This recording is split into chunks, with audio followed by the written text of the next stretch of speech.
Today, I'm going to share with you how to master LSAT sufficient assumption questions step by step.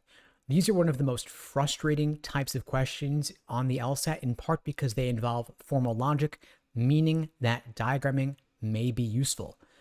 But the good news is, with the right step-by-step approach, these can become one of the easiest question types to solve and even predict the correct answer. Today, I'll break it down for you. First, for those who don't know me, my name is Steve Schwartz. I've been teaching the LSAT since 2005, and I personally increased my own LSAT score from a 152 to a 175. Now today, I'm going to share with you how to spot sufficient assumption questions, how to break down the argument into manageable pieces, how to predict the missing link, and how to confidently pick the correct answer. First, let's talk about what LSAT sufficient assumption questions are actually asking you to do. They're asking you to find the missing piece that guarantees the argument's conclusion. It's not about making the argument better like a strengthening question is. They're about making it perfect. Your job is to take the premises, combine them with the correct answer into a formula that guarantees the conclusion.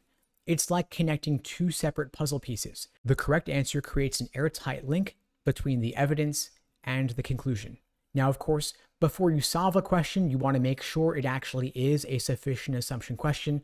You want to look for phrases like allows, enables, follows logically if assumed, and properly inferred if assumed. So for example, a question stem might say something like, which one of the following, if assumed, allows the conclusion to be properly drawn? Or it might say, the conclusion follows logically if which one of the following is assumed. So your keywords are synonymous with sufficiency, or you're going to see the word if in the stem. Those are your indicators that you're dealing with a sufficient assumption question. Now, of course, as with so many questions in LSAT logical reasoning, you want to break down the argument into three separate parts. What's the conclusion? What are the premises, meaning the evidence? And what's the gap between the evidence and the conclusion? The conclusion, of course, is the claim the author is trying to prove.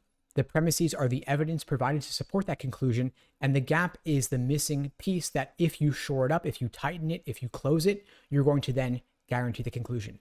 So for example, if we had an argument where the evidence said every student in the math club enjoys solving puzzles, then we have a conclusion saying that Lucas enjoys solving puzzles. The gap here is that the argument's assuming that Lucas is actually in the math club. Without this, the conclusion is not guaranteed.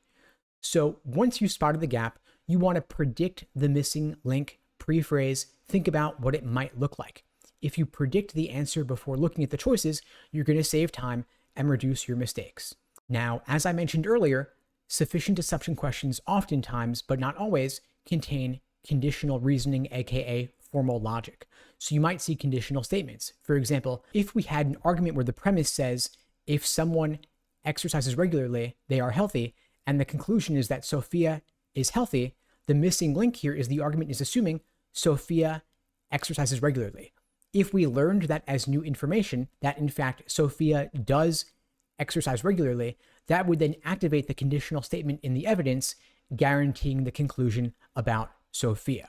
So this is new information. We're viewing the correct answer as new information, as a missing link that when combined with the evidence will guarantee the conclusion, leaving no ambiguity at all. Now let's look at another argument that isn't quite as conditional in nature, but still has that missing link. If we had an argument where the premise said this year the team won 10 games, last year they won 8 games, and the conclusion said the team performed better this year than last year, a missing link that if we provide it will guarantee the conclusion would be something like the number of games won is the only measure of performance. If we learned that as new information, that information, again, the number of games won being the only measure of performance, when combined with the evidence regarding this specific team winning 10 games this year and 8 games last year, that would then guarantee the conclusion that in fact the team performed better this year than last year. Now, once you have predicted the missing link, the new information that, if true, is your sufficient assumption guaranteeing the argument, you want to now go forward and evaluate the answer choices carefully. First, ask yourself, does it bridge the gap? The correct answer has to directly connect the premises to the conclusion. Second, ask yourself, is it too weak? Sufficient assumptions can be strong, they can be extreme, they can be bold and definitive. That's totally fine. The only thing we want to consider here is this information, if true, enough to guarantee the argument? On the flip side, is it introducing irrelevant terms that bring in new ideas unrelated to the argument? And is it reversing or negating the logic of what we're actually looking for? If so, that's going to be out and we can eliminate it.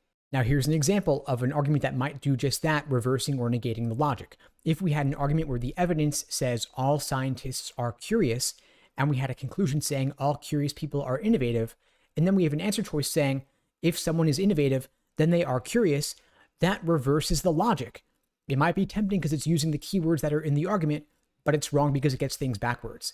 The correct answer might instead be something like all curious people are innovative, because this combines the evidence to the conclusion in an airtight way, leaving no ambiguity at all. Now, I'll share a more advanced tactic to use in just a moment, but before I do, I wanted to let you know that if you're struggling with sufficient assumption questions or anything else on the LSAT, my team and I would be glad to help you out on your journey to scoring a 170 or above on your official LSAT test day. At LSAT Unplugged, we offer live online classes via Zoom, on-demand video courses, small group coaching, and one-on-one coaching, and we can focus primarily or even exclusively on sufficient assumption questions or logical reasoning in general or anything else on the LSAT giving you trouble. The great thing about one-on-one coaching is that it's personalized to your individual needs. You don't have to cover areas that you're already solid on, and instead you can focus specifically or exclusively on your weak areas. And we can even craft for you a personalized day-by-day study plan to master those weak areas. If you're interested in finding out more, you can check out the links below to book a call with me and my team. We'd be glad to help you out. Now, I mentioned earlier that you want to pre-phrase or predict the correct answer in logical reasoning, but sometimes the correct answer will match your pre-phrase logically, but it may not appear to do so. The thing is, LSAC loves to use the contrapositive to make things harder to spot, to disguise the correct answer. And so if you're not seeing your prediction in the answer choices and your prediction is a conditional statement, consider looking for the contrapositive. That may be the way LSAC framed the idea, and that's what you're going to want to pick. Now, to recap again, here's that 5-step process for solving any sufficient assumption question on the LSAT. First, spot that it is in fact a sufficient assumption using keywords like allows, enables, follows logically if assumed, or properly inferred if assumed in the question stem. Second, break down the argument into premises, meaning evidence, conclusion, and spot what the gap is between the two. Then step 3, predict the missing link between the two. Step 4, evaluate the answer choices systematically, one by one. And 5, of course, avoid common traps that LSAC loves to use to make the wrong answer choices more appealing and to make the right answer seem unappealing or discouraging. Now, if you'd like my help on your journey to scoring a 170 or above on the LSAT and mastering sufficient assumption questions or anything else on the LSAT giving you trouble, my team and I would be glad to help you out. You can check out the links below to book a call with me and my team. And in the meantime, I wish you all the best and take care.